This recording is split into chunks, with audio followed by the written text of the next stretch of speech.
fat ass on the left? That's me. You could see the strain on my big brother trying to hold me up.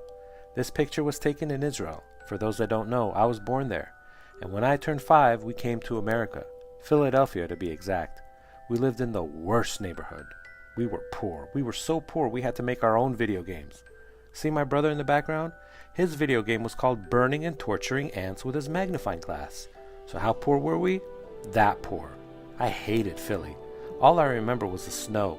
Shoveling that shit all the time. I was always sick because of the cold. It sucked. I was always happy though. Loved to be the center of attention. Kinda like I am now. And yeah, I wrote songs back then too. When I was 7 in 1983, we discovered the Commodore 64. Our parents bought it because they thought it was going to be good for school. Fuck school. Our friend down the street gave us so many bootleg games it was ridiculous. We didn't even know what games were back then. We just knew we had a lot of them. A lot of them. About 350 to 400 games. It was crazy. We didn't even know what the fuck they were. The first game I've ever played was Stroker. Now, I can't show you video of the game because YouTube would probably take down the video, so just use your imagination. Thankfully, there were other games, and goddamn, they were amazing. I've never seen a game before in my life. Now, this game I remember. This game scared me to the depths of my soul. I was 7, and I never heard in-game voice before. Another visitor. Stay a while. Stay forever. My brother, though, he couldn't get enough of it. He loved this game. I remember him playing this for hours. I was too scared to even look at it. I was such a bitch. Fortunately, there were so many games that I loved to play, so much variety. I was addicted. There was one genre, though, that I didn't know that I would love so much. And no, it wasn't shooters like this. I didn't care about that. I fell in love with fighting games. Doesn't look like much now, but Bruce Lee was the shit. And then this game, Karetica, I was like, what? You can punch his face, his stomach, you could kick high, mid, and low? What? I was like, what is this? They move so real. They look real. How do they move so real? Let's not forget, I was 7, but it didn't matter. That game changed me. I was that character. I felt like a part of that game.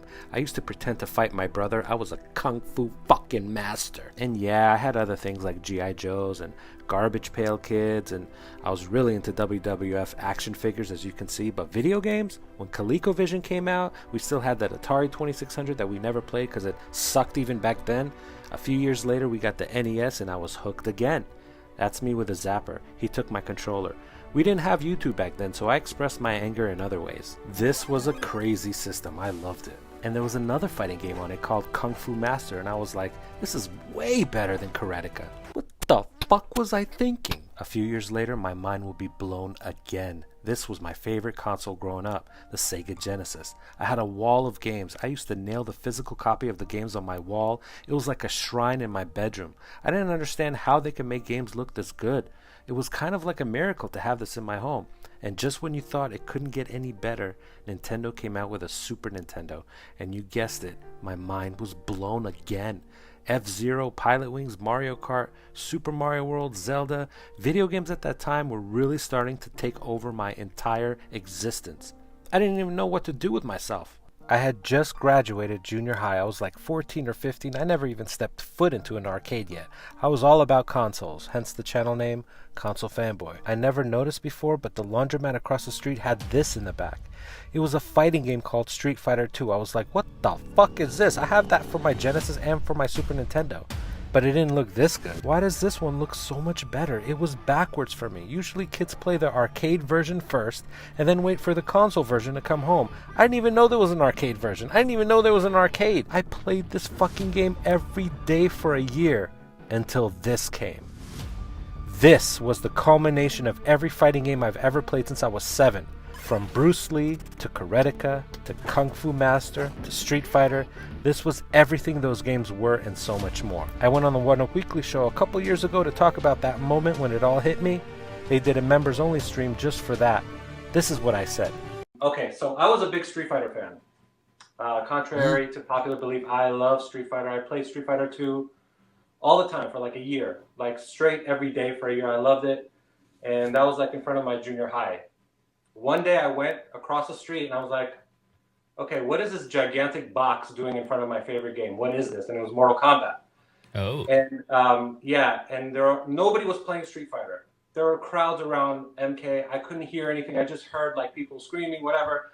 I went and I saw my first recollection. I remember digitized people, like digitized. I'm like, how is this possible? I mean, this is not supposed to happen. Then I saw blood. So there was like a lot of blood, and I thought, someone's gonna see this. This is not okay. This shouldn't be happening. I don't understand what's going on. And then I saw the stage pit fatality for the first time, and then I saw the heads on the bottom. I'm like, okay, what is going on? Someone's gonna get arrested. I shouldn't be here. Right. You know, someone's gonna find out that I'm watching this because I shouldn't be watching this. This is like, I felt like it was an illegal thing, like an illegal cab that somebody brought that shouldn't have brought, you know? Yeah. Then I saw Sub-Zero's fatality, and I thought, oh, everybody can take their head off. But no, everyone had their own special moves, and I was like, oh, everyone has their own special moves, like in Street Fighter. F Street Fighter. I'm done with this game. It was like so unusual, so like taboo, so like this shouldn't be happening. I liked the feeling. And then seeing Johnny Cage's face on it, I'm like, what is this game all about? I was done. And that was my gamer life before MK. A lot happened before I saw that arcade game for the first time. We had the Commodore 64, the ColecoVision, Atari 2600, the NES, the Genesis, the Super Nintendo, and of course several other systems sprinkled throughout.